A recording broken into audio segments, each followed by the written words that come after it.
શહેરની સુરક્ષા એ માત્ર પોલીસના પેટ્રોલિંગ પૂરતી સીમિત રહી નથી.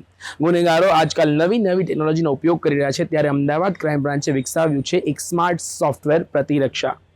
આ સોફ્ટવેર થકી દસ્તાવેજોની ચકાસણી સચોટ રીતે અને ઝડપી શક્ય બની છે, જેથી શંકાસ્પદ વ્યક્તિઓને જલ્દી ઓળખી શકાય છે અને જેના થકી શહેર વધુ સુરક્ષિત બને છે.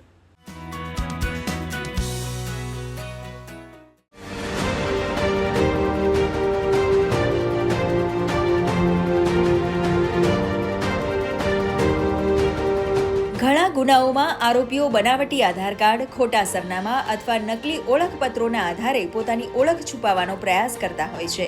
પરંતુ પ્રતિરક્ષા એપ્લિકેશન આવા દસ્તાવેજોની વિવિધ અધિકૃત ડેટાબેઝ સાથે ચકાસણી કરે છે, માહિતીનું ક્રોસ વેરિફિકેશન કરે છે અને કોઈ પણ પ્રકારની ગેરરીતિ સામે આવે તો પોલીસને તરત જ એલર્ટ કરે છે.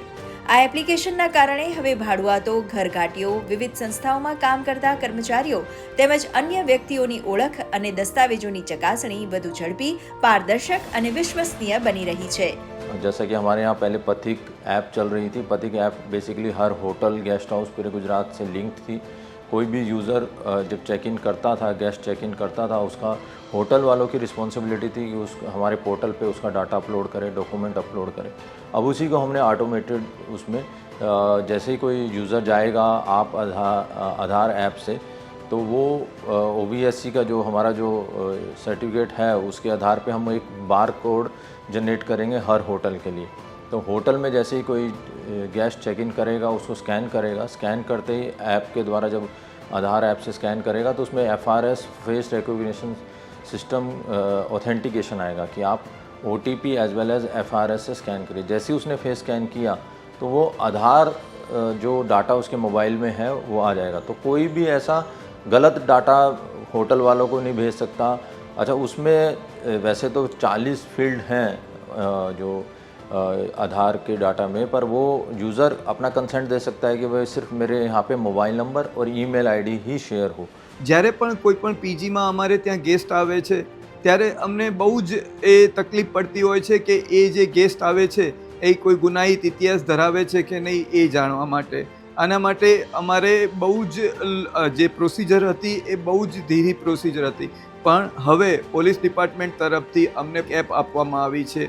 અમે કોઈ પણ ગેસ્ટ આવે છે તો અમે એ ગેસ્ટનું અમે તરત એનું રજિસ્ટ્રેશન કરીએ છીએ અને જો કોઈ પણ ગુનાહિત ઇતિહાસ ધરાવતો કોઈ પણ વ્યક્તિ હોય તો એક એપ પર પણ અમને દેખાઈ જાય છે, તો અમે તરત જ એના ઉપર કોઈ પણ પ્રિવેન્શન લઈ શકીએ છીએ અને અમને પણ શાંતિ છે. कोई भी किसी को टेनेंट वेरिफिकेशन करवानी है तो मकान मालिक जाएगा, उस पर भाड़े पे रह रहे हैं, उनका फेस रिकॉग्नाइज से हमारे पोर्टल पे वेरीफाई करेगा तो इमीडिएटली उसके जितने भी पैरामीटर्स हैं, असली नाम क्या है, असली एड्रेस क्या है, मोबाइल नंबर क्या है, वो आ जाएगा और इससे कोई भी अपनी गलत आइडेंटिटी से यहाँ पे रेंट में रह नहीं पाएगा. इसी तरीके से लेबर, काफ़ी सारे हमारे पास ऐसे केसेस हैं कि दूसरे स्टेट में मर्डर करके, रॉबरी करके, रेप करके अपनी आइडेंटिटी छुपा के यहाँ फैक्ट्रीज़ में रह रहे हैं. फैक्ट्री वाले भी चाहते हैं, जो ओनर्स हैं उनसे हमारी बात हुई कि हम चाहते हैं कि इनकी वेरिफिकेशन हो बट बहुत फास्ट हो, क्योंकि अभी जो प्रोसेस है पुलिस स्टेशन आना पड़ता था, डॉक्यूमेंट्स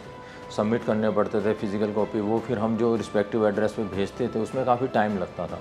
बट ये हम बार कोड जनरेट कर देंगे हर फैक्ट्री के लिए. फैक्ट्री में ही हमारा आदमी जाएगा और वहाँ पे लाइन में लग के वो सब हार्डली एक वेरिफिकेशन के लिए 1 मिनट से भी कम टाइम लगेगा. પ્રતિરક્ષા વર્કફોર્સ વેરિફિકેશનનું જે સોફ્ટવેર બનાવેલું છે ક્રાઇમ બ્રાન્ચ દ્વારા, તો એમાં કોઈ પણ કંપનીને રજિસ્ટર થવું હોય તો નજીકના પોલીસ સ્ટેશનથી અમે આ રજિસ્ટ્રેશનની વ્યવસ્થા કરીશું.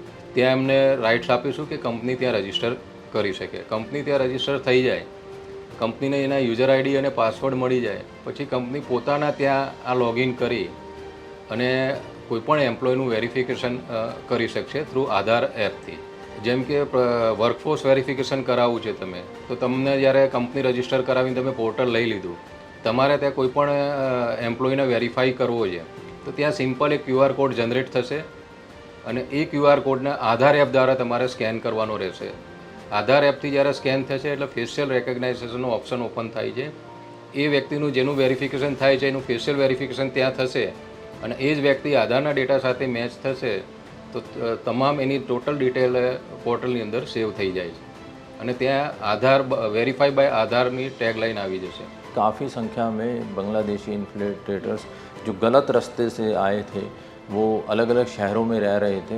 चंडोला में भी हमने काफ़ी बड़ी संख्या में 2025 में 415 से ज़्यादा बांग्लादेशीज़ को डिपोर्ट किया है. इस बार भी ऑपरेशन डेल्टा हंट में हमने 215 जो गुजरात में सबसे बड़ा आंकड़ा था अहमदाबाद सिटी का ही था उसको इतने लोगों को हमने डिपोर्ट किया है.